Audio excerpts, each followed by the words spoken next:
Hello everyone, welcome back to my channel. So আবারও আসলাম আপনাদের জন্য নতুন একটা ভিডিও নিয়ে। আজকের ভিডিওতে দেখাবো আপনাদেরকে মজাদার স্বাদ ও লাবণ্যময় গরুর মাংসের চাপের গ্রিল করে দেখাবো। সবাই আমার সাথেই থাকুন, আমার ফেসবুক পেজে লাইক করুন।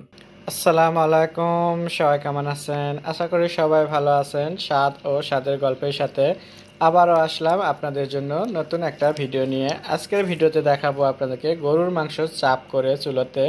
আমি এখানে গরুর মাংস নিচ্ছি, দেখতেই পাচ্ছেন এরকম পাতলা পাতলা করে চাপের মতো করে কেটে। হাড্ডিওয়ালা হলে একটু ভালো হয়, সো হাড্ডি ছাড়া আমার এটা বোনলেস বিফ। সো এখানে আমি লেবু দিয়ে দিলাম, এখন বাকি যে মশলাগুলো দেবো সেটা দেখাবো। আমি এখানে গোলমরিচের পাউডার দিচ্ছি, একটু মরিচ গুঁড়ো দিচ্ছি, স্বাদ মতো লবণ, গরুর মাংসের কাবাবের মশলা দিচ্ছি আমি প্যাকেটের, খুবই সামান্য একটু টক দই দিয়ে দিচ্ছি, একটু সয়া সস। এখন এটাকে আমি ভালো করে হাতের সাহায্যে মেখে নেবো এভাবে। দেখতেই পারছেন গরুর মাংসের চাপ। সো অনেকেই আছে যে এগুলো গ্রামে হয়তো বা করতে পারেন না, তাদের জন্য করে করছি যে এটা আপনারা কিন্তু চুলোতেই করতে পারবেন, তাওয়াতে।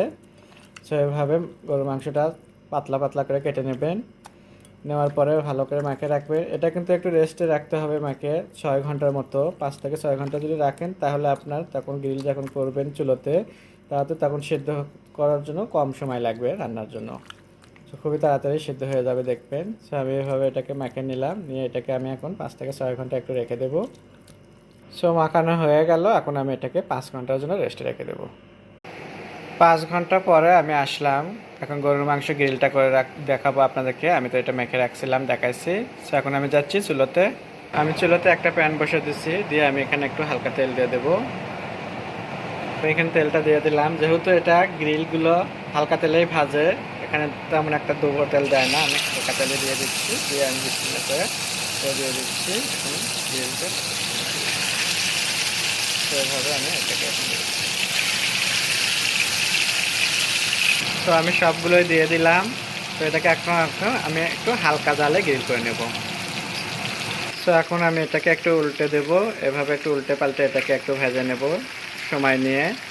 সো দেখা গেছে 8 থেকে 10 মিনিট, এটা একটু টাইম লাগবে, তাহলে দেখবেন যে একদম পারফেক্টলি একদম ভেতর থেকে সেদ্ধ হয়ে যাবে। সো একে একে সবগুলোই উল্টে দেওয়া হয়ে গেল। এখন আমি আবারও চুলা একটু হালকা আছে, এটাকে আমি ভেজে নেব। কি দেখতে একদম দোকানের মতো হয়েছে না? খেতেও তেমন দোকানের মতো স্বাদ হবে। আশা করি আপনাদেরও ভালো লাগবে। অবশ্যই বাসায় এভাবে আপনারাও বানাবেন।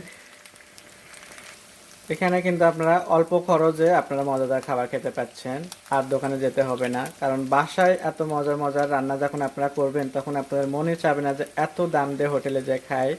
সো বাসায় প্রতিটা মুহূর্তে বাসায় আপনারা নতুনভাবে চেষ্টা করবেন রান্না করার জন্য। আর আমার ভিডিওগুলো ফলো করবেন, তাহলে দেখবেন যে আমি আপনাদের জন্য নতুন নতুন রেসিপি দেবো, নতুন নতুন। সো আমার এটা হয়ে গেছে, এখন আমি আপনাদেরকে তুলে পরিবেশন করে দেখাবো। পরিবেশনের জন্য সুন্দর একটা বাটি নিয়েছি, এখন আমি এখানে তুলে নিচ্ছি, বিসমিল্লাহ। সো এভাবে বাকিগুলো তুলে নেব। অবশ্যই আপনারা বাসায় এভাবে বানিয়ে খাবেন, আর আমার ভিডিওগুলো বেশি বেশি করে দেখবেন, শেয়ার করবেন। সবাই ভালো থাকবেন। আল্লাহ হাফেজ।